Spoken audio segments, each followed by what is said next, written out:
Update 2. We can't help with your treatment. My mother said, your sister's wedding comes first. 3 years later, they needed my signature for their company's survival. I smiled and said. The sharp intake of breath on the other end told me he understood the implications. Olivia, he started, but I cut him off. Let's schedule a proper meeting tomorrow, 9 a.m. Sterling Capital's main conference room. Bring Mom and Madison, she's still your CFO, right? We need all decision makers present. Before he could respond, I hung up. That night, I stood in front of my full-length mirror, carefully choosing my armor for tomorrow's battle. Gone was the sickly, desperate woman who had begged for help 3 years ago. Cancer had taken my hair, but it had grown back thicker, darker. My body, once weakened by chemotherapy, was now strong again. I chose a perfectly tailored black suit, Louis Vuitton heels, and the diamond earrings I had bought myself after my first major deal at Sterling. The next morning, I arrived early to set up the conference room.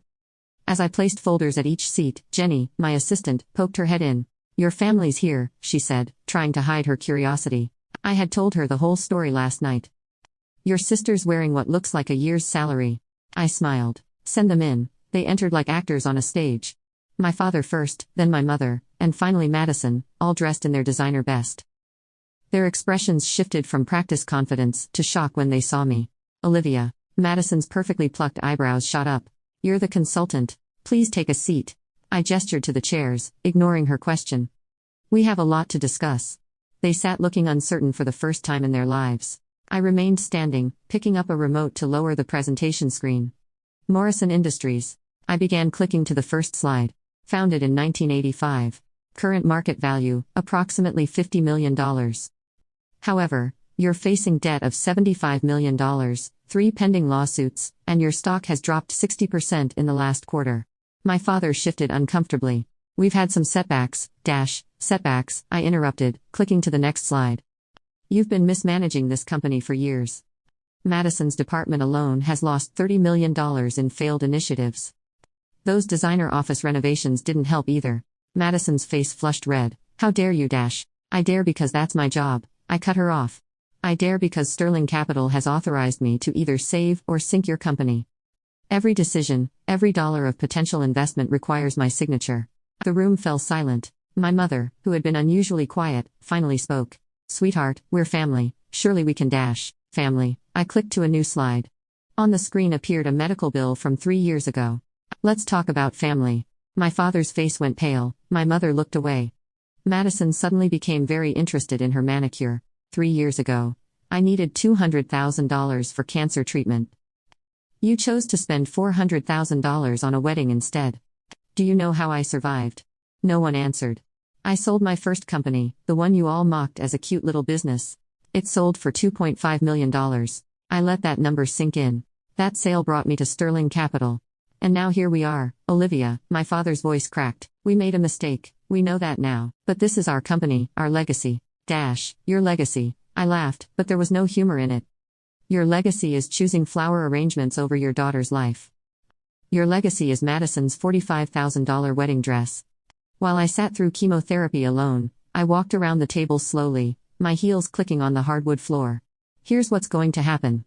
Sterling Capital is prepared to offer you a rescue package.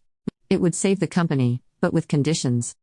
They leaned forward eagerly. First, both you and Madison resign from all executive positions. I held up my hand as they started to protest. You'll retain symbolic board seats, nothing more. Second, the company will be restructured under new management. My management? You want to take our company? Madison shrieked. No, I corrected her. I want to save it, which is more than you did for me. I placed 3 contracts on the table. You have until 5 p.m. today to decide. Sign and Morrison Industries survives under my leadership. Refuse and I'll recommend Sterling Capital let you sink. Your choice. My mother reached for my hand. Please, honey, we can work this out as a family. I pulled away from her touch just like I had 3 years ago in our living room. That's exactly what we're doing as a family. I straightened my suit jacket. Oh, and Madison, that Air Memes bag you're carrying, the real ones have different stitching.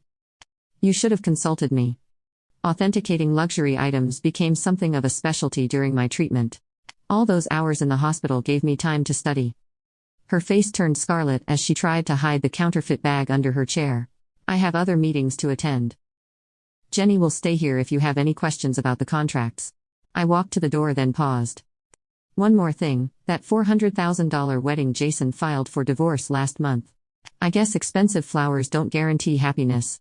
I closed the door behind me, letting out a long breath.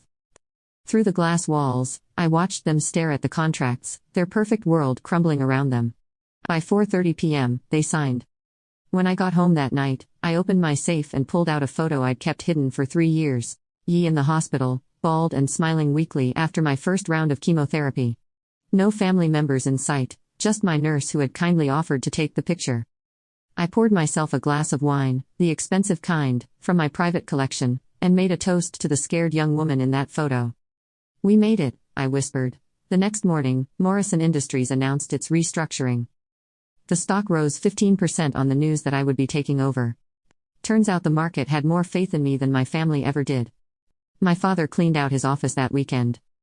Madison posted a tearful Instagram story about toxic work environments and family betrayal.